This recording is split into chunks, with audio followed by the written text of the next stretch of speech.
ರೈತರದ ಯಾವ ರೀತಿ ಕಷ್ಟ ಅನ್ನೋದಿರ್ತೈತಿ.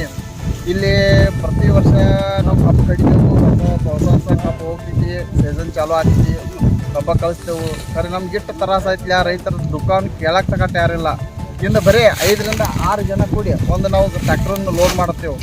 ಆದರೆ ಎಲ್ಲೋ ಕೂತ ಎಲ್ಲೋ ನೋಡಿ ಕಮಿಟ್ ಮಾಡೋರು ಭಾಳ ಜನ ಇದ್ದಾರೆ. ರೈತರ ಕಷ್ಟ ಅನ್ನೋದು ಯಾರು ಇನ್ನೂ ತನಕ ಕೇಳುವರು. ರೈತರಿಗೆ ಹಿಂಗಾದ್ರೆ ತುಂಬ ಪ್ರಾಬ್ಲಮ್ ಆಗ್ತೈತಿ. ಅದಕ್ಕೆ ಈ ಕರುಣೆಯಿಂದ ಹೇಳ್ತೇವೆ, ರೈತ ಎಲ್ಲೂ ಬಂದ್ರೂ ಒಂದು ಸ್ವಲ್ಪ ರೈತಿಗೆ ಮರ್ಯಾದೆ ಇರಲಿ. ಮರ್ಯಾದೆ ತುಂಬ ಕಡಿಮೆ ಆಗ್ತೈತೆ ರೈತಗೆ.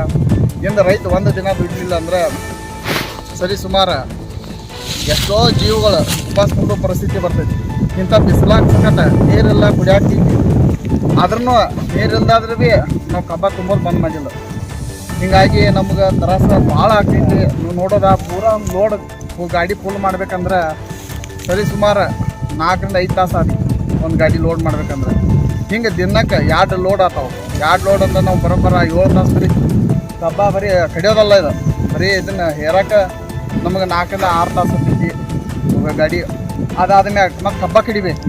ಮತ್ತು ಇದೊಂದು ಮತ್ತು ಬೇಡ ಬೇರೆ ಕಬ್ಬ ಕಡಿಬೇಕು. ಇಷ್ಟೆಲ್ಲ ತ್ರಾಸು ಇದ್ರೆ ಭೀ ರೈತಿಗೆ ಇನ್ನೂ ತನಕ ಯಾವ ರೀತಿ ಮರ್ಯಾದೆ ಸಿಗ್ತಾ ಇಲ್ಲ. ತಮ್ಮಲ್ಲಿ ಕೈಗೆ ಬಿದ್ದೋರು ವಿನಂತಿಸ್ತೇನೆ ಏನಂದ್ರೆ, ರೈತಿಗೆ ಎಲ್ಲಿ ಮರ್ಯಾದೆ ಇರ್ತೈತಿ ಅಷ್ಟು ದಿನ ನೀವು ಚಲೋ ಇರ್ತೀರಿ. ಇಲ್ಲಾಂದ್ರೆ ರೈತಿಗೆ ಒಂದಿನ ಮರ್ಯಾದೆ ಕೊಡಲಿಲ್ಲ ಅಂದ್ರೆ ಅದು ಏನಾಗ್ತೈತಿ ನಿಮಗೆ ನೀವಂತ ತಿಳ್ಕೊರಿ. ನಮಸ್ಕಾರ.